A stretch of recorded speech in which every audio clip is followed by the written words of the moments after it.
Arritje kuotës maksimale të ujit në liçenin e Ulzës ka bërë që kompania Akurum të nisë shkarkimet. Sipas banorëve të zonës, shkarkimet bëhen gjatë natës për të mos u pikasur nga ata.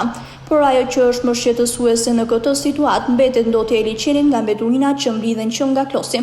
Rritja e nivelit të portave pak vite më parë bën që mbeturinat të mbeten në basenin ujor të Ulzës e të mos kalojnë në liçenin e Shkopetit.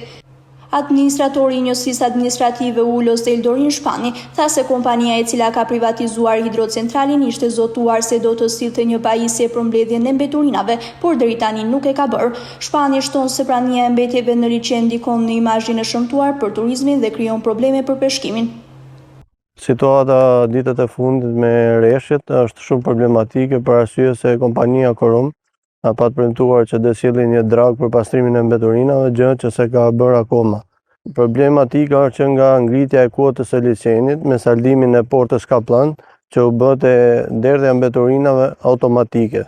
Ulte vetë automatikisht porta dhe bëte derdhja e mbeturinave. Kjo është shumë shqetësim për banorët e zonës, për peshkimin, sepse ka një pamje jo të këndshme për turistat edhe për çdo që viziton Ulzën. Për peshkimin është problem sepse rrjetat mbushen me mbeturina, me ledh, me gjitha llojet e problematikave tjera.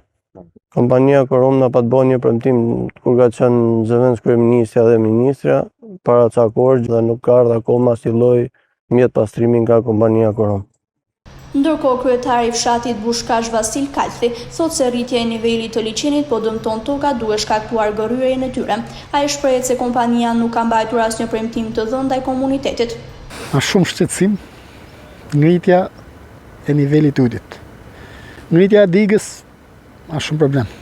Në shkojë deri ka vende deri në 20 metra, 30 metra që prishet kurora e liçenit. Përmysja komplet kurorës. Ka vende që shko deri 20 metra prishin e shtratit lumit që ka qenë përpara. Kurumi mylli klapanin dhe nuk vjen me pastru mbeturinat. Ajo është shumë shqetësim. Ka pas shumë premtime për të sjellni mjet, për të bërë një brigadë, por vetëm premtime. Nuk gjen një vend botë që të ketë një liçen të tillë. Një vend botë që të ketë të mbeturina, në paktën deri në Greqi kam thënë që të ketë të mbeturina, që të ketë të pislliqe, po kjo është kallëzëvet. Kjo është katastrofë. Situata e ndotjes së liçenit të Ulzës mbetet e tillë prej disa vitesh për shkak të rritjes së portave shkarkuese, të cilat nuk lejojnë daljen e mbeturinave në liçenin e Shkopetit.